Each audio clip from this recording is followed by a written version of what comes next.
And for the first time in this Williams Road to Recovery, we have won here in Canada.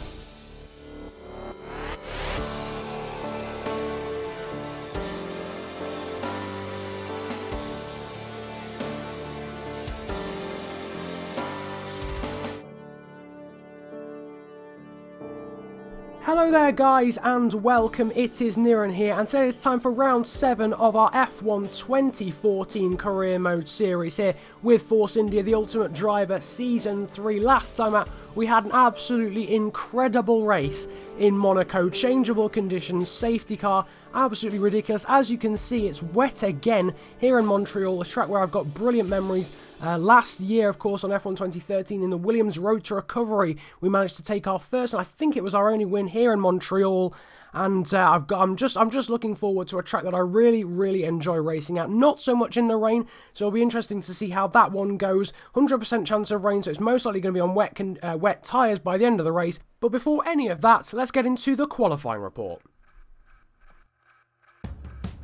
Mercedes' domination began early in Montreal, as Nico Rosberg was fastest by just 3 thousandths in front of Lewis Hamilton. The talking point of the opening session, however, was a suspension failure for Yusufu's Force India before he could set a time. This means 22nd on the grid for the young Brit, who was eliminated along with the usual suspects. It would be Nico Rosberg yet again fastest in a very overcast Q2. Williams showed promising pace, making it through easily, whilst there was disappointment for Jenson Button, who starts 11th, ending his good qualifying form. He'll have a lot of work to do to recreate 2011. Young Russian Daniel Kvyat also just missed out. There were no surprises in the shootout, however, as Lewis Hamilton yet again took pole from teammate Nico Rosberg. Fernando Alonso was third until a grid penalty dropped him to 8th, giving Sebastian Vettel third and Felipe Massa fourth. So all of this means that Lewis Hamilton will be on pole for the Canadian Grand Prix in front of Rosberg, Vettel, Massa and Ricciardo. Nico Hülkenberg would take 6th in front of Raikkonen and Alonso, with Valtteri Bottas in 9th and Kevin Magnussen in 10th.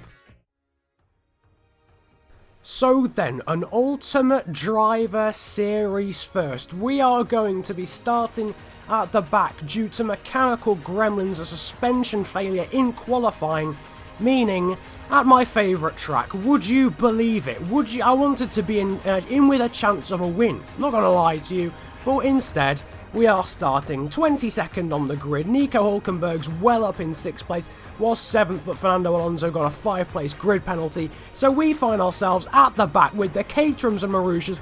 5 lights on here in a very murky Montreal, and we are underway. Awesome start for Marcus Ericsson to the right-hand side. We get, let's be honest, an abysmal start, even in comparison to the Marussias and Caterhams, down into turn 1 with everyone in front of us for the first time in some time. We go up the inside of both Marussias and up the inside of Ericsson. We've now round the outside of Esteban Gutierrez, but we're being blocked off here by Pastor Maldonado, who just about managed to squeeze between the Venezuelan and the Mexican to our right-hand side there, being Esteban Gutierrez. I think we've also gone around the outside there of one of the...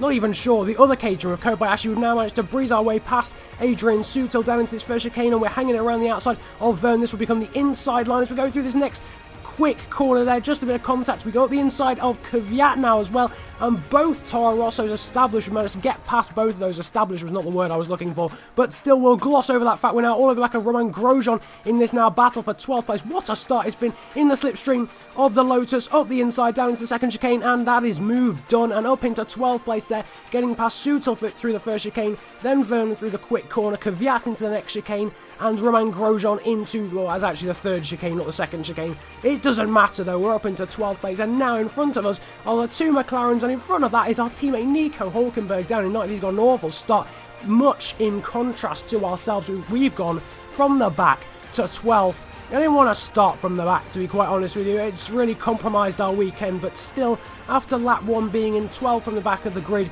is not too much of an issue, although I would have liked to have been really up towards 3rd and 4th after qualifying, but still, all over the back of Jenson, but we absolutely clubbed the curbs through the final few corners. Bunny hopped effectively over them, and now down into turn 1. Button going quite slowly through the first aspect of that first corner, and we're just going to go right around the outside. That turns into the inside, into turn 2, and up the inside of the Brit in the McLaren, who of course is now confirmed as a McLaren driver for 2015.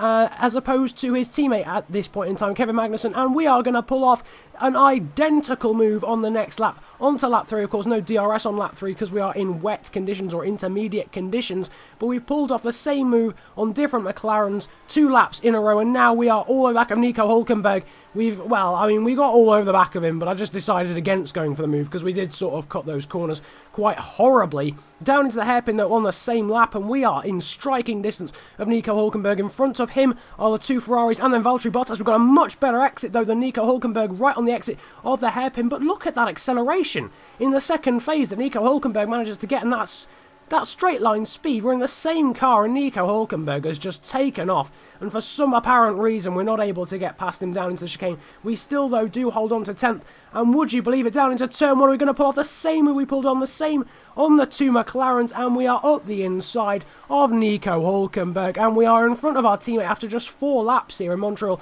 We started from the back and Nico Hülkenberg started in 6th, and we are in front of our German teammate. Next up are the 2 Ferraris, Kimi Räikkönen being the first, then it's Fernando Alonso, and I do believe it's Valtteri Bottas in the Williams in front of that, and they are all in striking distance in front of that Massa, and the 2 Red Bulls are starting to get away, so we're going to have to try and dispatch these guys relatively quickly. As we move on to lap 5, they're tripping each other up, an absolute treat. Down into turn 1, Räikkönen, they're really blocking us, but he leaves a door open in the end through turn 2. Valtteri Bottas being hung out to dry here in these obviously wet conditions by Fernando Alonso in the other Ferrari, and down into the chicane we're going to go up the inside of Bottas, and Alonso slow on the brakes as well, and we go up the inside of both of them into the chicane, and that is Räikkönen, Bottas and Alonso dispatched in 2 corners. Absolutely awesome stuff, and we now find ourselves in 6th place with a 7-second gap up the road to Felipe Massa and the 2 Red Bulls. Valtteri Bottas has been holding up those 2 Ferraris, an absolute treat. Alonso's managed to get past Bottas, of course, now, and he will probably follow us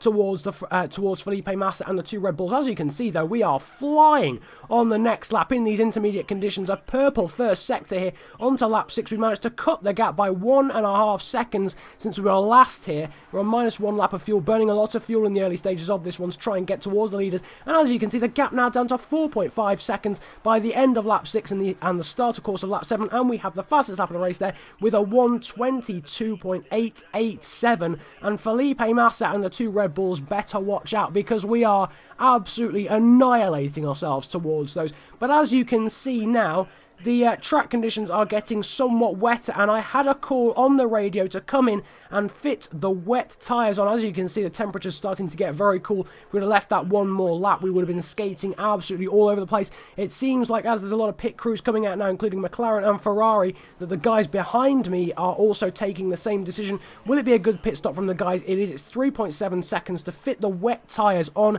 Marussia out in the pit lane as well, so literally everyone else behind me coming in. Nico Hülkenberg as well, whether he's suffered the stack glitch, I'm not entirely sure. But of course, speaking of a stack glitch, no one else in front of me actually pitted, but of course there are 2 Mercedes and 2 Red Bulls in front of me, so in theory we should at least be able to leapfrog one of the Mercedes and one of the Red Bulls, and possibly even Felipe Massa just on raw pace. As you can see, though, moving on to the next lap, towards the end of lap 9, coming down this long back straight and now towards the Wall of Champions chicane, where I think Jacques Villeneuve stuck it in the wall, Jenson Button stuck it in the wall. As you can see, we've already passed Ricciardo, we've already passed Massa and Rosberg, and we now find ourselves in 3rd place. Vettel coming down the pit exit. We're not going to pass him as we go down into turn 1, but we are going to leapfrog 3 cars here. And what a first 10 laps this has been, as I for some reason paused there.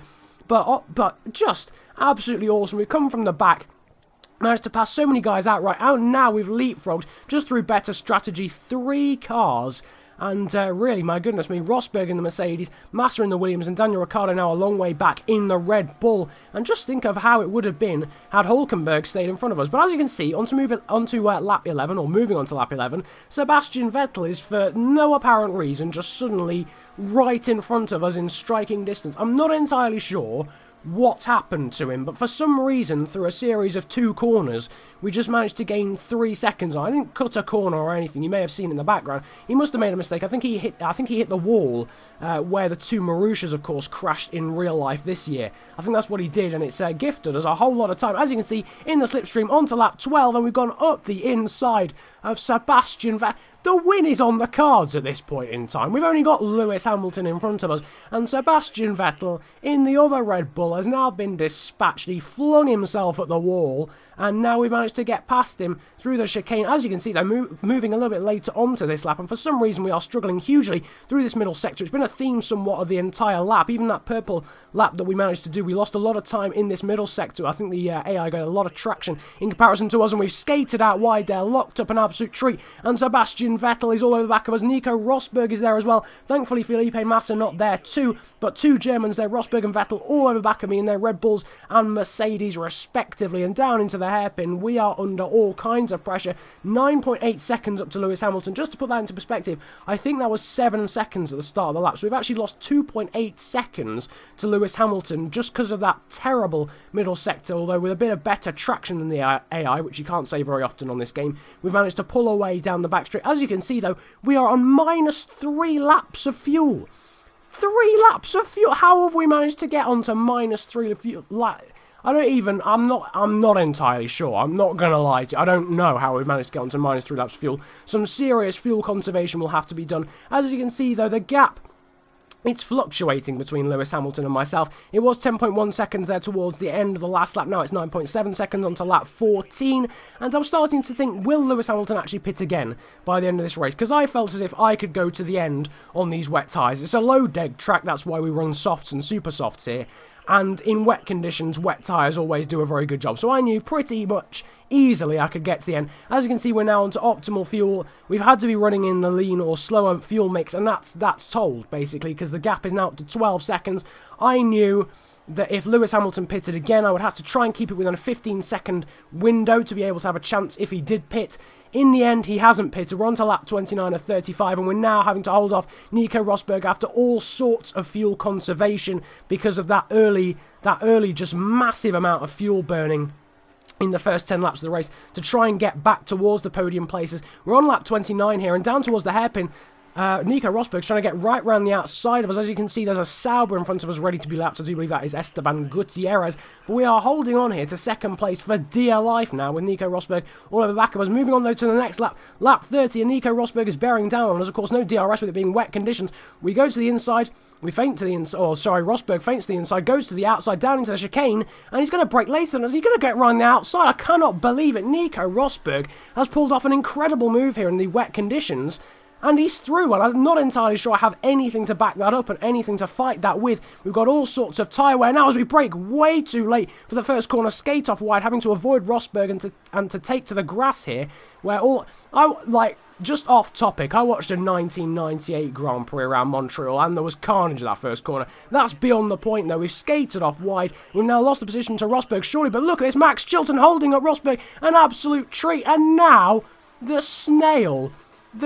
Joe Snail has just decided to ruin the fun for me as well, because not only did he get in the way of myself, he decided to get in the way... Well, no, he decided to get in the way of Rosberg, gave us a chance, gave us some false hope, and then just blocked us off completely. As you can see, though, now onto the penultimate lap of the race, Rosberg's managed to stretch a good 2 to 2.5 second gap over us. We're not going to be able to get that back. It's really frustrating because I feel as if I had the pace to actually compete with him. As you can see, though, Vettel now is breezing up the inside of us, and now down into the chicane, we've switched back up the inside. That is a quite nice move, it has to be said.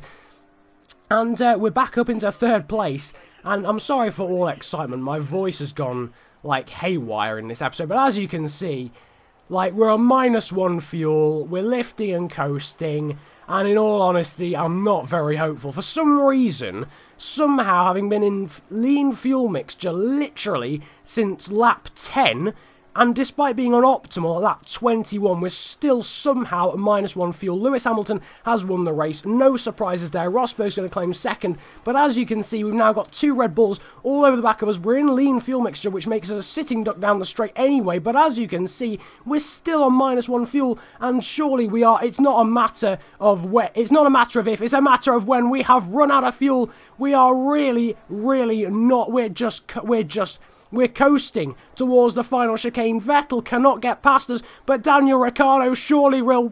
We're chugging towards the line, and Ricciardo has gone through my... I'm turning the wheel, I can't quite do it as drastically as people can on the wheel because I'm on pad, but so frustrating. So frustrating, just due to stupid mistakes with the fuel balancing. A meteoric rise from the back of the grid, but in the end we don't even get a podium that we probably did deserve. Nico Rosberg taking second, Ricciardo then agonising with just half the straight to go taking third, Hamilton with the win. We come fourth from a Vettel, Alonso, Massa, Hülkenberg, Raikkonen and Kevin Magnussen rounding out the top 10 yet again. Valtteri Bottas misses out on points, as well as Jenson Button. As you can see, here is how this race affects the Drivers' Championship, as I have somewhat of a stutter there beforehand. Lewis Hamilton leading it now by 15 points in front of his teammate Rosberg. Ricciardo there in third, having beaten us again. We find ourselves in fourth in front of Vettel, Alonso, Raikkonen, Button, Hülkenberg and Massa. Magnussen, Kobayashi there still in 12th in front of Sutil and the two Toro Rossos. In the Constructors' Championship, Mercedes now